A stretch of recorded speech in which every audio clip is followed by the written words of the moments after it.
ipembedza dzina lanu tiyamika kukoma mtima wondipembedza tipembedza dzina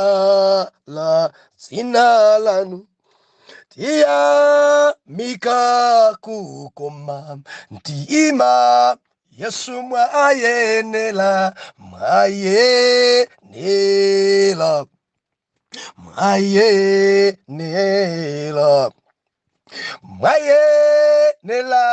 ambuye baba mwapambana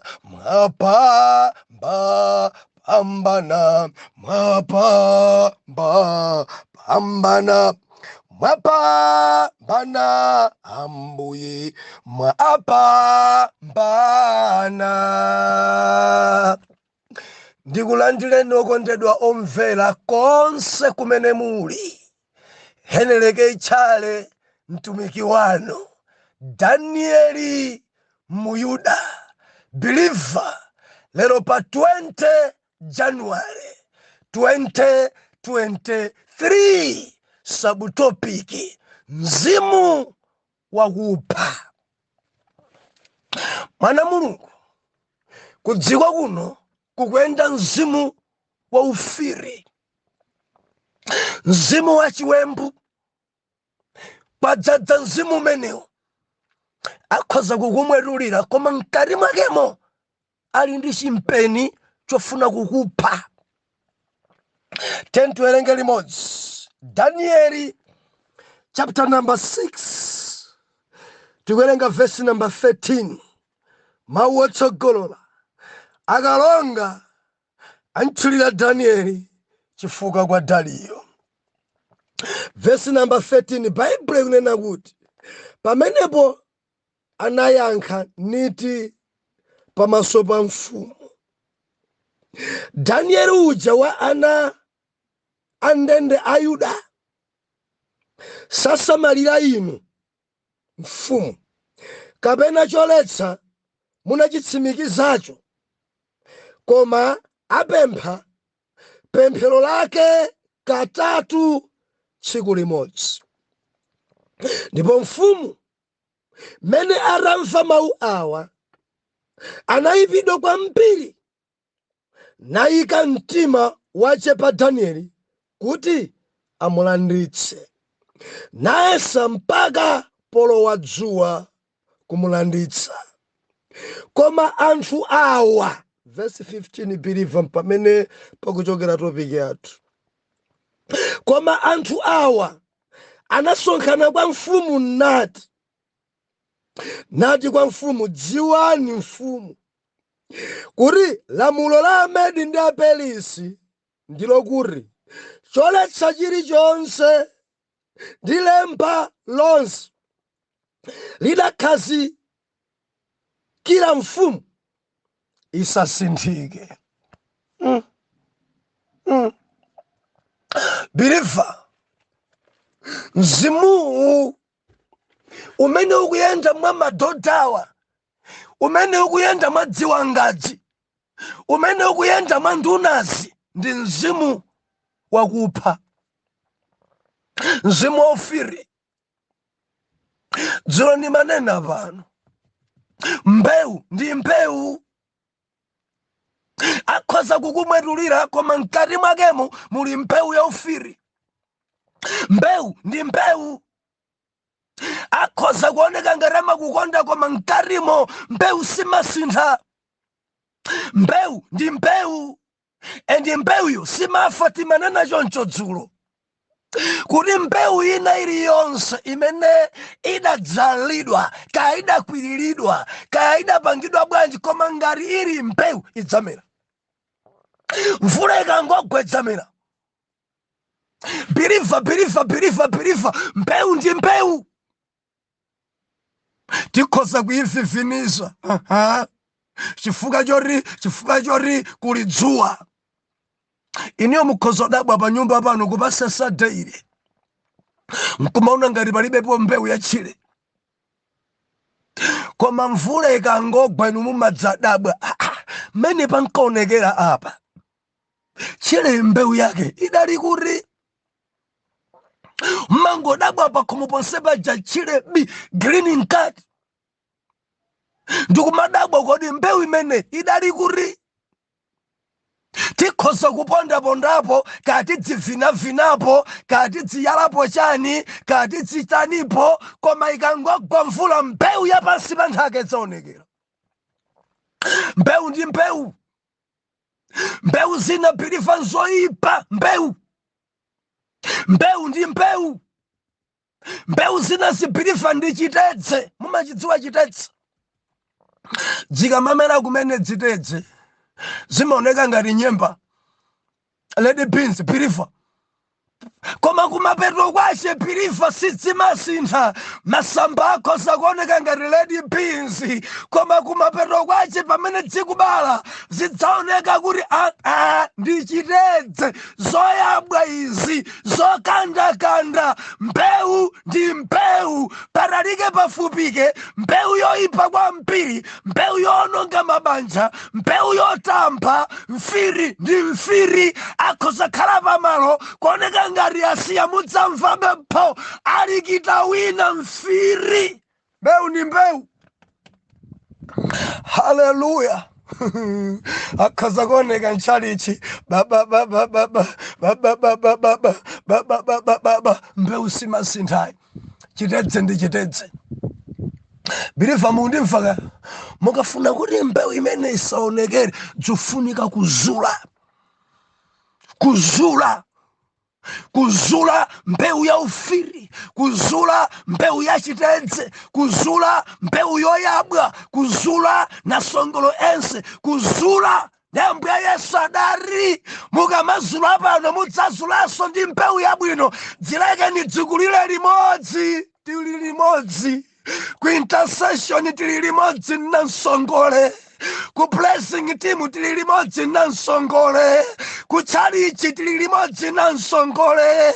Tili limodzi pa gurupu ndi na nsongole. Sidzikudziwika dzikuoneka green, koma pakubala sidzidzasintha, zidzaonekera kuti uyu na nsongole uyu. Ichi nchitedze ichi nchimanga ichi, iyu ntiligu, uyu ndi ntedza. Ubbiliva tilipo timbewu timafanana ngati ntedza koma si ntedza. Masamba kuzokofana koma pansipo si ntedza. Zilipo zina zimaoneka ngati mbarara ya kholowa, isali mbarara. Ndi chile chabe makamaka m'madimbamu. Ukapusokhoza kuona ngati munda mwako mwamera chaneri, mwamera mbarara, asali mbarara. Mbewu ndi mbewu. Zikhoza fana na masamba koma zosiyana njere. Zidzasiyana, zikamba bala zidzasiyana. Mbewu ndi mbewu. Biliva ni marundi mvetsere. Mbewu ndi mbewu imadziwika. Kudziwa kuno kuli mbewu yambiri, olo yachimangayi. Kulipana, mbidzi, ndadzimaina dzambi wachimanga dzilipo dzambiri. Kuli kanyani, kuli kankhumba, kambuzi, mbewu kakalulu. Basi ndiye mangodzika tata uyu nkanyani uyu nkankhumba uyu nkambidzi uyu nkansomba. Mbewu dzili kuno ku Malawi au dzipanga kwa tsari yanga ndi yeni banja yanga nkambewu nkagalu mbewu. Haleluya. Dzimasiyana. Amene mudadzala kanyani amachita kuonekera munda, akangoyamba futa bale satseka kukamwa. Endi chimatha ndi apusi munda ndi anyani munda. Olombalame amachidya chimakhala ngati nchifukwa chimakhala panja chimangosendeka chokha kanyani amene. Haleluya. Kambidzi kamaoneka bwanji koma pali mayina ambiri ambewu. Ndikutsimikizireni, kanyani adzakhala kanyani, mbidzi adzakhala mbidzi, kankhumba adzakhala kankhumba. Adabusa kodi uli mbewu kankhumba? Ndi dziwero nyama. Kuli njovu mbewu timene. Kuli njari.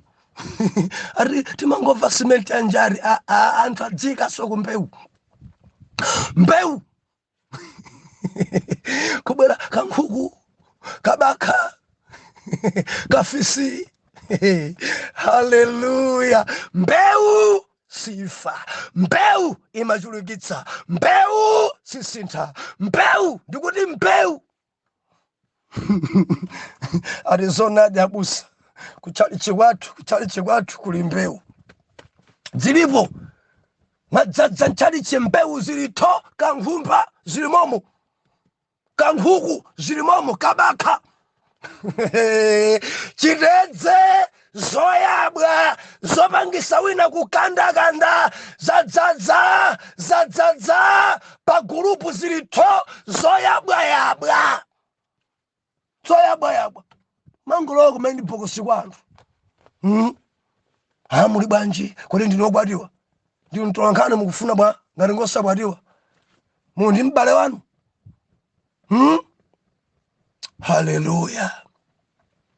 Mango zoti zitedze izi zoyabwayabwa mbeu akhozalalikira pa gulupu koma si tirigu ndi mbeu zonekera izi.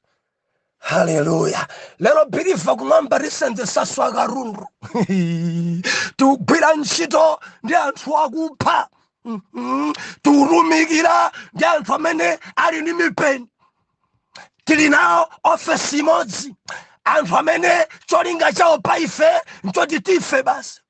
Birifa kudziko kuno kuli anthu akamuyang'ana nzawo akamakhala ndi moyo sakondwera, mzimu wakupha mene nzawo akuwekera ntchito iwo mkati mwa mumangoyenda kuti afaliti, timphe bwanji, timulumalitse bwa agbapo lili, makamaka kakhala wapatsogolo nga Danieli amusi monsemu madodha ku Babuloni.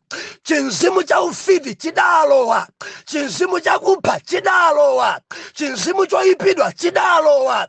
Sadali kudya mkati mwawo mudali malingaliro timphe timuononge Danieli. Maganiza kuti mwina akadangomfunira kuti anchosese mwina apite kwawo kapena khale munthu wamba bera, koma zimene nyamata akupangana za ufiri.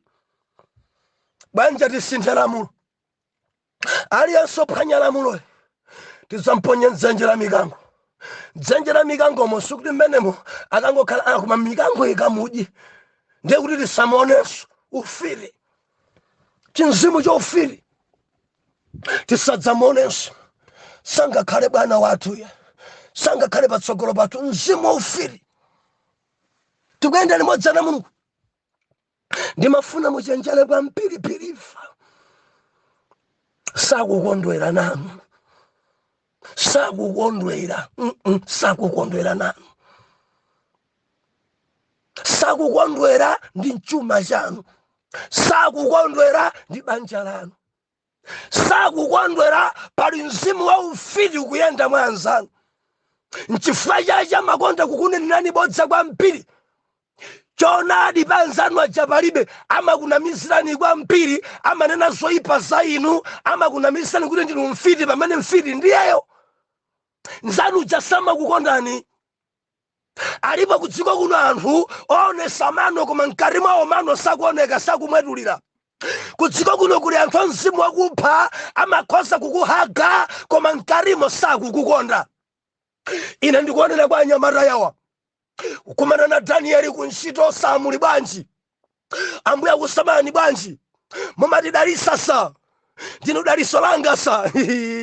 Mkarimo muli plani akupita kwa mfumu, sindikizani lemba ndipo mukayisindikiza. Aliyense onyoza, aliyense osachita monga mufunira, amene tidzamponya makamaka mdzenje la mikango idzachite naye. Amfumu Dario osadziwa kuti dzina lawo litchuke eti m'Babuloni monse anthu adayamba kulemekeza potchula dzina la Dario. Danieli yekha adati pada sinimapanga pada, ayi sinimapanga.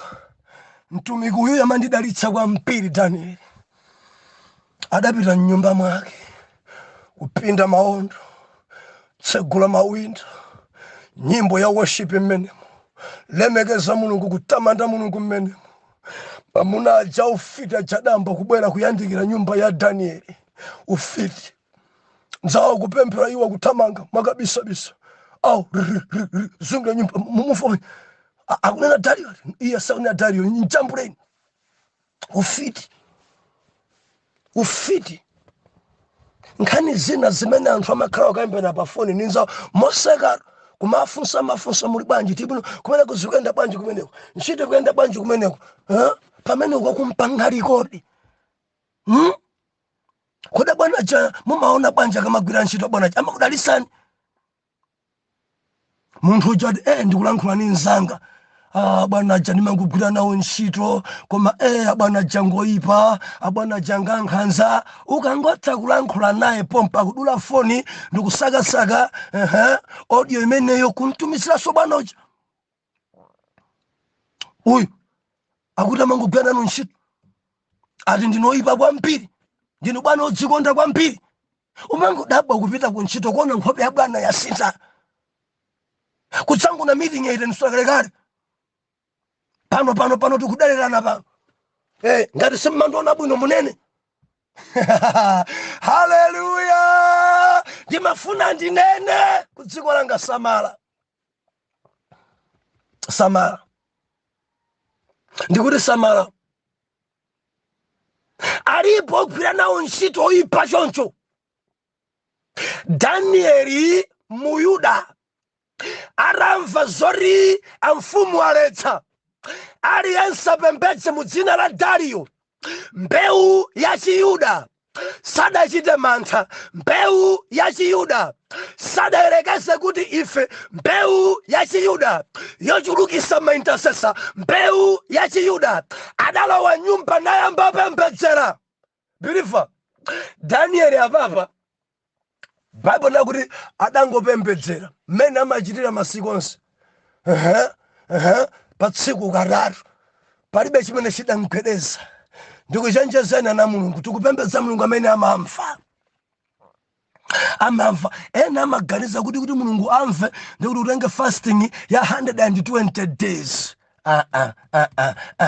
day one ukangopinda mawondo kandi intercession kandi overnight kandi fasting ya 1 day kandi fasting ya Esther kamukubanga chain fasting mukamawerenga buku la Danieli timaona mwife kuonekera kwa Mulungu mapemphero onse chapter 1 muna wadangwa uzanza ule tisala tidzidya masamba zamafuta tikukana tidzinguja masamba ma vegetables sitikudya mpunga sitikudya nyama takana zimene zijani mababironi anyamara wankadya masamba mwina nkuteka osaikaso nchere zimene ena zazunguza zimenezi wanjali usanga di Daniel madzungu manya majuisi okawa dziko langa haleluya mpikisano jodali woshepo funa kungona kusalala kwa marubi hondo zako zazikulu kwambiri ndiye ukudya masamba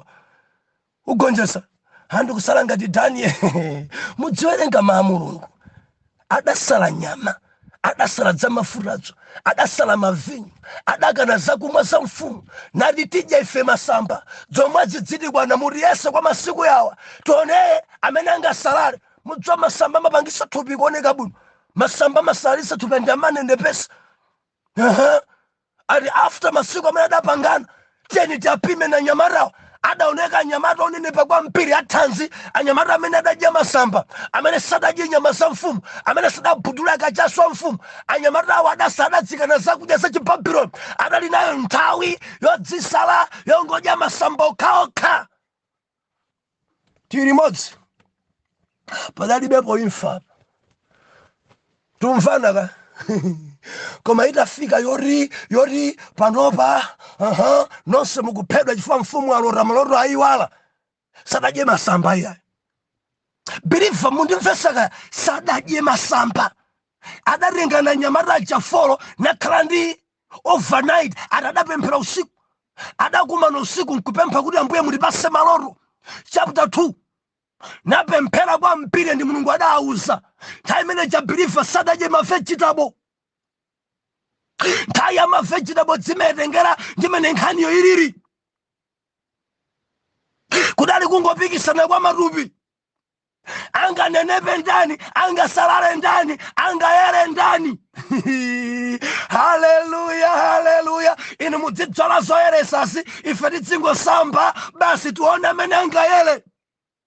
Inu mudzibudula dzika chasozo, ife tidzingo mwa madzi, tuone amene anga yele. Adadya masamba zotsatira zake adapambana, koma idabwera giya 2 yokhudzana ndi moyo woti onse aphedwe. Danieli ndi abale aja Ananiya, Azariya ndi Misaelo adali ndi overnight kupempha kuti maloto amene adalota mfumu adziwitsidwe. Bilifa ndimvetseraka. Haleluya. Mulungu adayankha overnight, adawuza maloto onse. Mkulu yalota izi chapter 3 zidavuta. Buku omwe ya Danieli chifano chayikidwa. Danieli ali ku ofesi ya Bwana. Anyamata aja akuwumitsa kuti alambire fano adali kupembedzera ndi Danieli kumapemphero ya mumtima. Fa Bible sidalembe kuti Danieli adapemphera bwanji, koma anyamata aja adaoneka kulimba mtima nkumuwuza mfumu nakuti chintengo sitimalambira. Tikuyenda limodzi na Mulungu. Chapter 4 raunanso maloto. Chapter 5 zidakhala bwa anthu achadansiya Danieli kunja. Pokhala kuti dali mbewu yongopembedzera adayitadidwa dzanja italemba khoma dangumuza mfumu ndinokula mtima kwambiri mwamwera zikho za Yehova kuti panopo Mulungu ayikapo mmedi. Chapter 6 yafikanso nthawi anthu akulimbana naye. Choletsa chayikidwa kuti anthu asarani eri. Anthu asapemphere mu dzina la Yawe koma mu dzina la Dariyo. Biliva Danieli sakudya masambapa. Danieli sopano sakutenga overnight. Danieli uyuyu ali pa intercession. Danieli uyuyu akupanga manga mapangira zitsekwatsegula akupembedzera. Apapa biliva sakuruza kuti akusala kudya. Adangolawa nyumba mwache nayamba kupembedzera. Akatopembedzera amakala ku ofesi, akachoka ku ofesi kupita kapembedzera mamawa masana madzulo monga nkachita masiku onse. Balei kuti akumwa chilichonse akuchita akungokhala ndi nthawi yapadera yodzipereka pamaso pa Ambuye monga Muyuda. Mulungu adayankha. Mulungu adayankha. Palibepo Esteri dziko langa maestere amacholedwa. Nimafuna ndichenjeze pali zifukwa zotengera Esteri. Zifukwa zotengera Esteri. Ara nyumba yanga ya Dani ya mphepo ikamamenya imaveka pa mwina nthawi yake nyumba mphepo adzaitenga ndiye ndikutenga Esteri. Zona zimene Esteri marenga ifo choti nyumba mphepo imamveka pa mwatenga Esteri. Mukamawerenga fasting ya Esteri ndikupembedzera moyo, kubwezeresa moyo kudayikidwa pa mpanipani kuti ukutha pa 13 kubwezeresa moyo.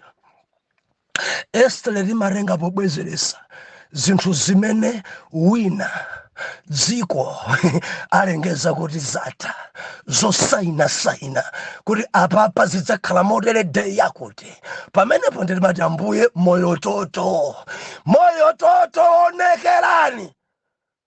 Esteri simasewera. Mundimva? Esteri simasewera. Haleluya, haleluya, haleluya. Andalenga Esteri amunanga mali za mkonono.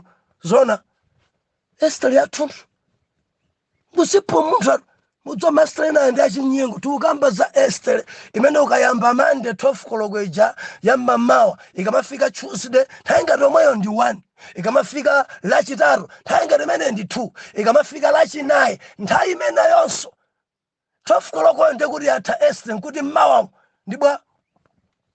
ndi Friday ndi masiku atatu enieni ajathu maola onse 70 chakuti osadya. Ena amangutenga maola 50 chakuti ndidali pa Esteri. Mmawerengesa bwinobwino. Tukamba za masiku atatu kuyamba lero kodi lero ndi chani Friday ikamafika Saturday mawa chama 12 mama kwambiri ndikuti ndi 1 Sunday ikamafika ikamafika Sunday ndikuti thangati omweyo ndi 2 Monday umamasula manje mamawa chama bwanji pamene usiku wa Sunday uja ndio mene umayandika kuti kaungwana chama 12 and chama 11 umambaphikana kapoli jikako siku wa Sunday. Ena estere wako kumakhala wa China. Hallelujah. Mulungu atithandize. Ndimati ndilize khwerere kudziko kuno kuli ufiti, mzimu wofiti osakondwera ndi chabwino cha wina, osakondwera ndi kukwezedwa kwa wina. Anthu ali m'magulu, anthu akukambirana m'magulu. Ndimafuna ndikulimbikitse belifa, tenga nthawi ya intercession, pemphera mamawa masana ndi madzulo onga Muyuda. Ndikutsimikizira belifa, Mulungu amene timpembedzayi, Mulungu amene amayankha, Mulungu amene timpembedzayi, Mulungu amene amayisadabuza dziko, Mulungu amene timpembedzayi amachitisa manyazi adani athu, Mulungu amene timpembedzayi amadzionesera ekha pa ife. Ndikunena ndi ambiri anthu amakamba za inu, anthu amaseka inu, anthu ali mapulani oyipa ufiti pa inu. Akamakhala ndi mapulani kuti akuphani bwanji, ayithesa bwanji ntchito yanu, athesa bwanji banja lanu, aononga bwanji business yanu, aononga bwanji chipembedzo chanu, amangokhala ndi maupo okambirana za inu. Ndimati ndilize khwerere, usamafurike nkuwayankha. Iwe tangopemphera amayimbirana mafoni nkati. Afoni mukuona bwanji amene mukunena kuti mukuona bwanji ndi Muyuda. Ngati ma meeting yanu mukupangira Muyuda zedi, ndikutsimikizireni inu mukumana nazo inu.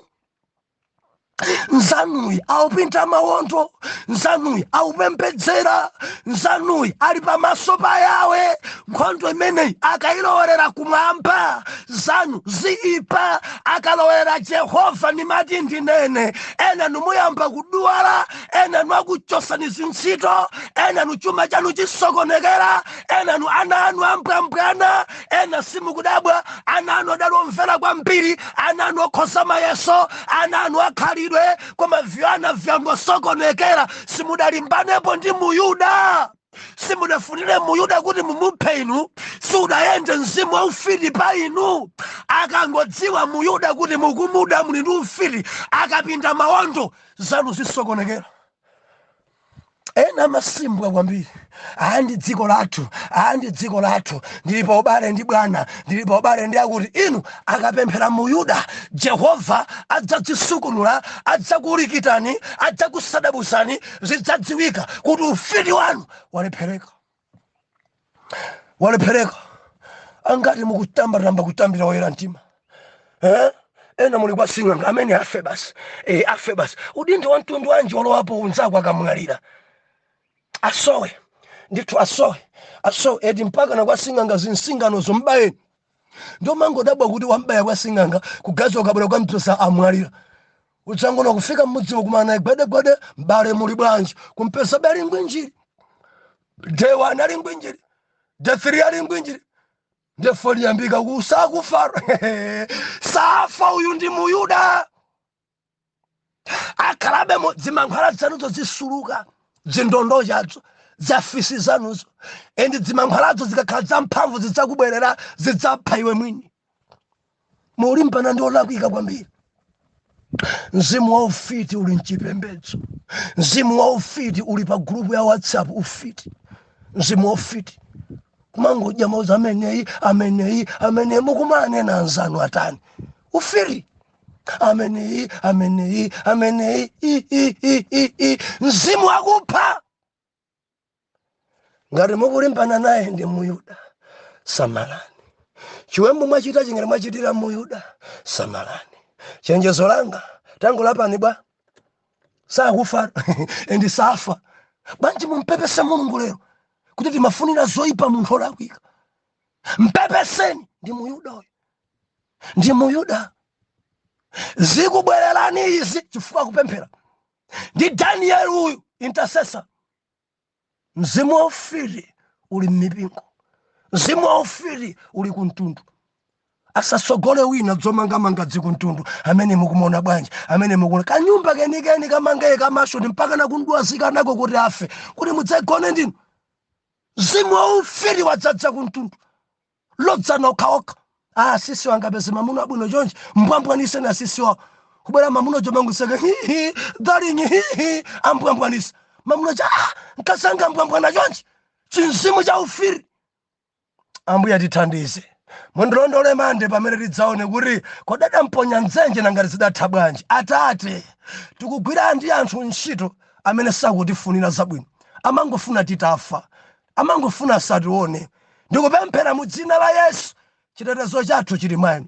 Ambuye Yesu ndikupemphera nthawi zina tisala kudya pena sitisala kudya, koma ife tikukuyamikani kuti mumamva tikapemphera. M'dzina la Yesu Khristu woyera mtima tayankhani kuti amen and amen. Tchale mtumiki wano.